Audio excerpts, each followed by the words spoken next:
another loan, IMF loan. I read was it last week? They said, you see, I don't understand. My own problem is they sent this bill just last week, just about a couple of the next day or a couple of days later. The Senate approved it. For God's sake, application for another loan. 2.2 billion loan, I think amounting to in naira 1.77 trillion naira. Barrister, what government do we have, for God's sake? We now have the government of borrowing, not the government of Nigeria, government of loan. What the hell is going on? They are borrowing to fund our budget. Funding our budget means recurrent expenditure. For God's sake, I don't understand why this man. I've lost count of how many times Tinubu's government have applied for international loan. What do you make of this financial recklessness from Tinubu's government, Barrister? We cannot overflow this issue. We have been talking about it. It's reckless, and the recklessness takes one step and another. It now appears as if they are scoring the whole world to see where loans are being offered, and they will take. Anywhere in the world today where a loan is being offered, these people are rushing there to take the loan. And I keep telling you that it is bad economics. I'm not an economist, but a simple understanding of expenditure. It's bad economics to borrow money to come and eat, to borrow money to feed your family, even if it's between you, your wife, and your children. That's not good economics. You borrow money to invest. We are borrowing money to fund a budget. And when you see the speed with which the National Assembly passes it, you are asking why. Why would you not ask? The government is there. The National Assembly people want money. They want to chop. They want to continue with their reckless expenditure. And the government says, look, we don't have money. Except to allow us to borrow, then you too, you get your own. So they don't waste time. If you are supposed to borrow, you have to get National Assembly approval. And in getting National Assembly approval, you have to attach a schedule of projects and other things that are to go, the funds you are going to borrow are to go into. And you have to come and defend. You don't just say, okay, we want to do this, we want to do this. That's the unfortunate part of it. You have to come and defend, convince these people that yes, these projects, not only are they viable, but they can sustain themselves and bring income with which we can pay back the loan. Not under Tinubu's government. But you know, Tinubu, that's not it. What do you see here? They will call the Senate president and say, look, we have this. If we borrow you to this is what you get. And he goes and railroads the Senate. Yeah, one day, they pass it. And Nigerian people are not informed. Look, we borrowed this amount of money. This is how and where we have spent this money, so that we can know whether the expenditure was judicious. Nobody thinks he owes Nigerians that information or that explanation. We are just kept in the dark until we hear, maybe a month or two down the line, we'll hear of another loan that they have offered them and they have agreed. So we are just spiraling towards a debt noose that will come and tie us to an extent that we cannot breathe. It was during Obasanjo that we exited the debt burden. I was going to point that, I forgot. Honestly. We exited the debt burden, whereby we were paying, at that time, about 80% of our income was going to servicing of the debts, not paying, no. Servicing the interest. The interest on the debt. Obasanjo had to junket around the world from the Paris Club and others and ended up getting a debt forgiveness, which obliged us to pay a certain amount so that the rest will be wiped out. That is the situation we came. What happened during Buhari's government? All the debts came, and now we are on that same path. It will come. They know they are not afraid. They know that within their lifetime they can manage the debt. They are going to shift it to the Next next government, yeah. administration, to the next generation. So they are not bothered. Nobody is going to hold them to account. All they need is to spend this money, satisfy the politicians, satisfy interest groups to keep their government in power, to keep themselves in power. That is always the focus of this type of government. Their focus is to maintain themselves in power. So they need money to do that. If you criticize them, they'll look for a way to settle you. If you don't, they look for another way to deal with you. All these things need money. So they have to take these loans. It does not matter to them that they are choking the country, they are choking the future generations, they are choking future governments. These things do not matter to them. As we speak, I cannot tell you that these are the things that these people want to do with this money. Nigerians do not deserve to know. They don't care about Nigerians. But that should have been the first thing. They should have come to Nigeria and say, look, these projects are important. We want to get money and do it. But they hold us in so much contempt that they think we don't deserve to Yeah. know. We, according to them, we elected them, so they do as they please. So from one reckless borrowing to another reckless borrowing. And before you know it, that money is gone. We're back to square one, looking for another loan to borrow. Honestly, this man is killing Nigeria. What Buhari, we said it that time, was killing Nigeria. This, I don't even know what word, actually, what adjective to use now on this, because Tinubu's case now is twice worse than Buhari's case. This man is just full of. You see, I think I've given the difference between the both of them. One of the two presidents, is based on their performance was actually based on incompetence, and the other is based on insincerity and selfishness.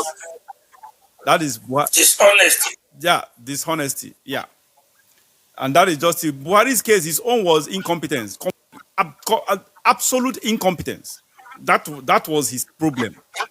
He just didn't know how to lead, and he was just Not just how to lead. He didn't have knowledge correct. It does not that have the is capacity. I think that's the right necessary to word. lead. Yeah, The he did capacity not to have the lead. capacity to lead. That's just it, and that was what actually made the country. Everybody around him just went berserk on rampaging everywhere with one corruption or the other. But in Tinubu's case, he is competent. There is no doubt about it. He knows what to do. He's a knowledgeable person. He's a smart man. There's no doubt about that. Of course, for him to get to where he is, it is through smartness. He must be an intelligent person to get to that the level he is. But his own problem is dishonesty. Tinubu's problem is wickedness. Tinubu's problem is evil. Tinubu's problem is callousness. That man is epitome of insensitivity. He is such a person that he does not, just like you noted earlier, he doesn't care what we feel or how we feel or what we think. He does not care. All he is after is he just does things his own way. And the the way he administers Nigeria is just in a mafiaic way, where we have the entire the other two arms of government at his beck and call. They are at his command. They are they are they are they are at his worship. They both sides, both arms are bowed to his feet. Otherwise, tell me, how will I don't understand why the presidency will send a bill to the Senate. It takes 24 hours. The next thing, 24 hours or 48 hours later, you hear that such bill has been passed or signed into law. I don't understand what system, and you call this democracy. There's no checks, and somebody. I remember somebody said I made this statement somewhere on one of our episodes, and there was a comment. Somebody commented and bashed me, and was questioning me that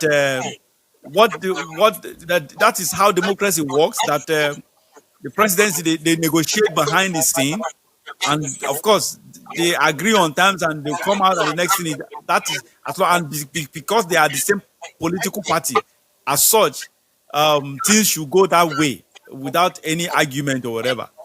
Barrister, do you have such view because they are of the same political party? Therefore, whatever the president sends to the National Assembly, the National Assembly honors it. Are you of that same view? That is absolutely nonsense. If that is the case, then we don't need the National Assembly. If anything that the president will send to the National Assembly will be approved, then why do we need the National Assembly? Why do we have it as an arm of government?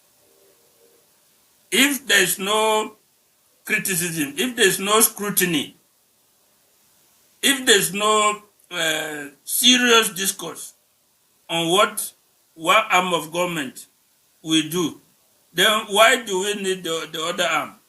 Let's just go with the president. If that is the case, the government, the party that wins the president and wins the National Assembly, let them abolish the National Assembly and let the man continue to do what he wants. Because if they will not as a check on him, then what is the use of being there? Everywhere, the reason the National Assembly is there in a democracy is supposed to reflect not the views of the party, but the views of the constituents. That's why you see in America, a senator from the same party will stand up and say, my constituents, this is what they want, even if it's against his own party, because he's looking at re-election. Yeah. If you come back to be re-elected, it's not your party that will vote for you, it's your constituents. It's the constituent that sent you there. And the reason the National Assembly is there is we have a diverse country. So people come from all this, represent the diversity of Nigeria and come to that National Assembly. So the president presenting a policy or a bill to the National Assembly, that should be subject to a thorough scrutiny, to a thorough debate. So much so that people from all these constituencies will be involved. That is the main reason the National Assembly is there. So if you now just argue that, oh, they are from the same party, does it mean being from the same party, the interests of all the constituents align and become the same? It does not. What we do here to compromise that democracy is you call the principal officer of the National Assembly and settle with them.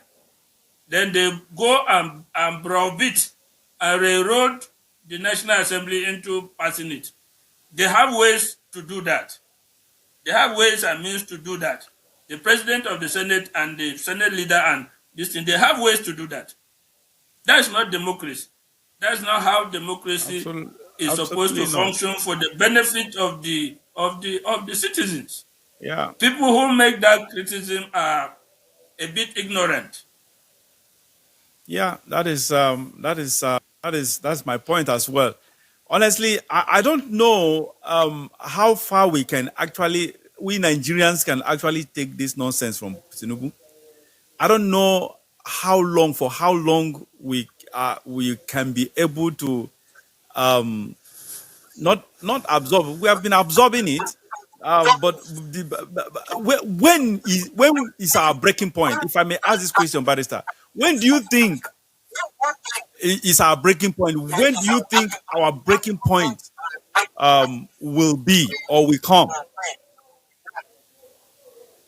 Well, I will answer you in one sentence. When enough is enough, then something will happen. We don't forget we have discussed this very question you have raised on this platform multiple times. The the the people have been pushed to the war, sort of. We are only waiting for the reaction. We have reached a point where we can say Nigerians have been pushed to the war. What is supposed to come next is the reaction of Nigerians. We are awaiting that reaction. We don't know in the form in which it will come, but we definitely, there is apprehension in the country that something will happen, that this cannot continue forever, that we have reached the end of our wit. There is apprehension. Talk to anybody in Nigeria, they will tell you this cannot continue. Things cannot continue in this way. So we have reached that level. What we are waiting for is the reaction of the people. Yeah, honestly, I hope what you said is the reality on ground because I do not see it that way. I view Nigerians, including myself, as being complacent in this whole issue. We are so indifferent. We feel so indifferent in this matter. Something that has to do with our destiny, something that is affecting us personally and directly, negatively as well. To say the least. Uh, Yet we feel indifferent because you know why I do not agree with you in this. Agree with what you just said. People comment on this show on our comment section. When you hear comment, the moment when you criticize the government and say one thing or the other, whatever, the way people go through the comment section and you just you when I some comment when I read some comments, I shake my head. I said, "What the? I don't get it." If I made a monologue of this some times ago, I don't understand. You are fighting for someone, and the person instead chastised you for fighting for him or her. I don't get it. This is unbelievable. I don't think Nigerians feel the way you just mentioned. I think we are so indifferent. We have become docile to our corrupt leaders. We've just caved. We've caved to their whims and caprices. You remember, goat now. When you not just goat, even dog. You tie goat. Let's use goat as for instance.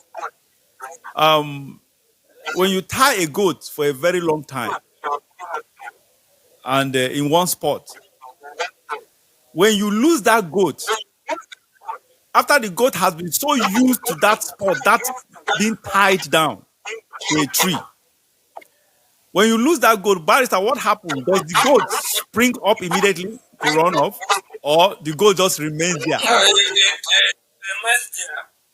That is That that's is exactly that is that. Go ahead, please. that is what is called poverty or suffering syndrome. That is it. It is the opposite of um enjoyment Yeah, syndrome. I mean, comfortability you become syndrome. used to it. Just like you have a comfort zone, there's also a poverty zone. Both sides react to it in the same way. Unfortunately, the man in comfort zone wants it to remain. Yeah, In the case of the man in the poverty zone, he you also just wants it to remain. contented. He's Yeah. fearing that something may come and that will be Wha- worse than the zone. The Honestly, place honestly. he wants. So those are the And two that syndromes. is the problem. But honestly, you just made the right point now. That's exactly what is happening to we Nigerians. We have become so used to suffering. We have become so used to bad government. We have become so used to poverty that we just fear that if we do it, they do anything, our life will be worse. And We will end up in a worse situation. I always ask us, how worse can it be? Can it? I don't understand our current situation in the country. How worse can it be? What have we got to lose if we stand up to take our destiny in our hands? Say enough is enough to the bad governance and bad government. For God's sake, You see, when you ask that question, remember the person that is in that poverty zone, that suffering zone. He will ask you that he may lose his limb, yeah, he may you may lose his die. son, he may lose his house, it may be burned down, he may lose Yeah. his this thing. But I always remember the proverb that says that even a goat, ordinary a goat does not bite. Yes. But Of the course. proverb is that if even a goat, if you To the push it war. too far, Yeah. it will Yeah. bite.